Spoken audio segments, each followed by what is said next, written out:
Pertempuran Nikopolis bagian 4, pengepungan kota. Pertengahan September 1306, pasukan salib telah mengepung Nikopolis. Bukan pengepungan yang mudah. Pasukan salib tidak membawa peralatan berat seperti katapult. Nikopolis sendiri merupakan kota dengan pertahanan alamiah. Kota ini menjadi pengendali lalu lintas Sungai Danub di kawasan hilir sekaligus akses ke wilayah pedalaman. Dari Sungai Danub, akses menuju Nikopolis hanya terdapat sebuah jalan kecil di antara dua tebing yang tinggi. Nikopolis sendiri merupakan kota dengan tembok pertahanan. Pada bagian atas terdapat kota dengan tembok yang besar dan kuat. Di sisi bawah terdapat kota dengan tembok yang lebih kecil. Meskipun memiliki pertahanan yang cukup tangguh, Dogan Bey, gubernur Nikopolis, masih membutuhkan pasukan induk yang dipimpin oleh Sultan Bayezid. Tanpa peralatan berat untuk pengepungan, pasukan salib membuat tangga untuk menaiki tembok benteng.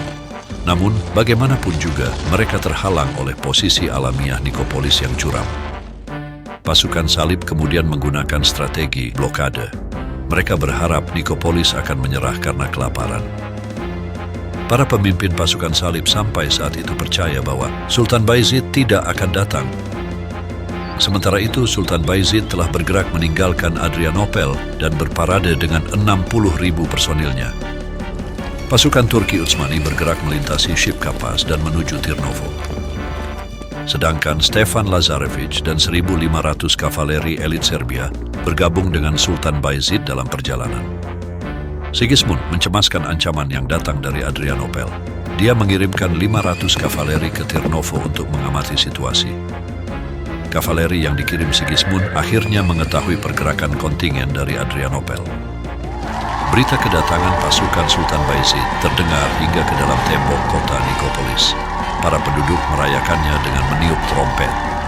Kegaduhan dari dalam tembok kota itu terdengar oleh pasukan salib. Hal tersebut cukup berpengaruh buruk pada moral tempur mereka. Pada 24 September, para pemimpin pasukan salib kembali mengadakan dewan perang. Sigismund dan Mircea mengusulkan agar pasukan Wallachia yang dikirim dalam serangan pertama.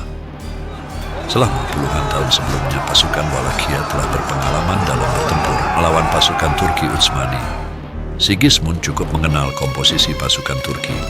Pada barisan depan mereka terdiri dari milisi yang berfungsi untuk membuat lawan kelelahan. Setelah barisan di depannya, pasukan Turki terdiri dari unit-unit terlatih dan elit. Inilah yang dikhawatirkan oleh Sigismund.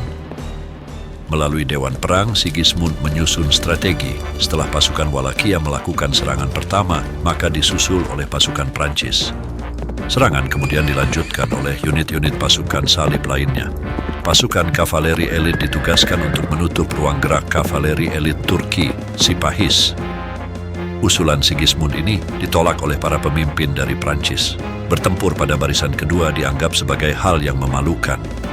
Bahkan Konstabel de Eu menganggap strategi Sigismund itu menghina para ksatria. Lord of Coucy kemudian memutuskan bahwa pasukan Prancis akan berada di garis depan.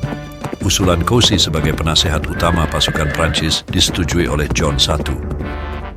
Keputusan Lord Coucy membuat Sigismund memisahkan diri dari pasukan utama dan menyusun rencana sendiri. Malam harinya setelah dewan perang selesai, Sigismund melaporkan bahwa pasukan Turki tinggal berjarak 6 jam. Kabar itu membuat kepanikan melanda di kamp pasukan salib. Sebagian dari mereka menolak mempercayai berita itu, dan sebagian lainnya bersiap dalam pertempuran. Dalam kepanikan, pasukan salib melakukan pembantaian tawanan perang dari Oryahovo. Di antara tawanan itu adalah prajurit dari Turki Utsmani. Pembantaian tawanan itu dicatat sebagai sikap barbarianisme pasukan salib. Insiden itulah yang akan membuat Sultan Bayezid melakukan hal yang belum pernah dilakukan sebelumnya. Memasuki minggu terakhir bulan September 1396 Masehi, pasukan Turki Utsmani telah datang dan membangun kamp perkemahan di Thrace yang berjarak 5 km dari Nikopolis.